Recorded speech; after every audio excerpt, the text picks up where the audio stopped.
Hey everyone, today I'm going to be looking at this 2-in-1 magnetic power bank and retro game console. So I got this from the 1% store on TikTok shop and I'll have it in the description, but let's go over it first to see if it's actually worth it. So first of all, as you can see, it actually has an aluminum shell, which is pretty cool for a cheaper console. It's about $40 on TikTok, but of course you can always use coupons to get a cheaper price. And here's what the battery capacity is and all the charging information. And as you can see, even though it's a cheap console, it still has a micro SD card that it came with, so that's pretty surprising. And then of course your charging port out here, and then this button is not for power, but this turns on the actual power bank itself, not the console.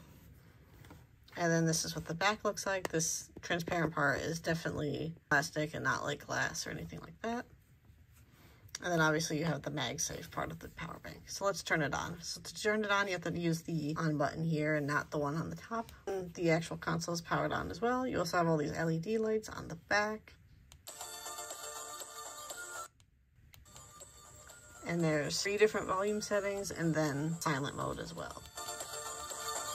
I'm going to keep it on very low for now. And as you can see, a lot of it has that 501 OS I know a lot of the really cheap consoles have, and the games on here are pretty generic, but there are a few actually famous ones. So according to the listing, this has a 3.5-inch IPS screen, 640x480 resolution.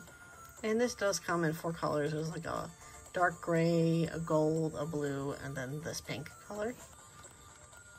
Now, even though it has these 500 games installed already, it does say both on the listing and in the manual that you can add more games because of the TF card. Like right here in the manual, it says that. However, I spent a good like 20 minutes trying to figure out where to put the actual games on the console, on the TF card. And there's no ROMs folder, there's no games folder, and I went through all the other ones, and it looks like it's a Linux-based OS, of course, but there doesn't seem to be any actual folder for the games, and I tried making one myself, and that still wouldn't work, so I have no idea how you're supposed to actually import games, or if it's actually capable, but that's the issue I've been having with it, is just adding games so far. Let me try loading up one that actually came with this console.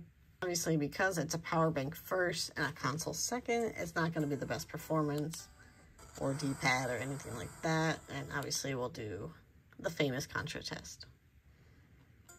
Basically, so if I hold it down, he should be crouching. And then if I move it around, he shouldn't move, but he is. So obviously, it doesn't pass that. I didn't expect it to, but it was worth a shot. So according to the manual, if you hold start and select at the same time, you can exit the game. But however, when I do that, it doesn't seem to work. It just pauses the game. Like if I just push start, it pauses. But it said if you hold both start and select, it should pause it. Or it should let it, you go back to the menu, but that's not working. Obviously, I can use the reset.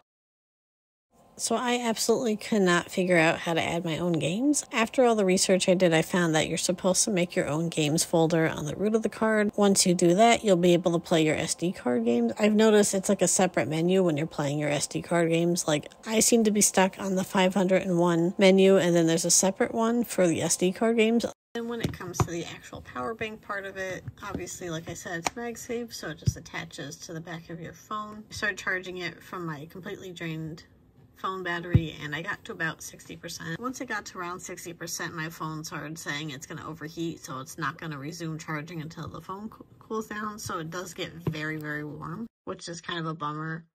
But I feel like if you can charge it in small bursts rather than all at once, you should be able to get a full charge out of it, because I still had half of the battery left on this. Well, I had less than half of my battery needed to be charged on my phone. But that's pretty much it, all I have to say. So this is only going to play NES games, and very specific ones at that.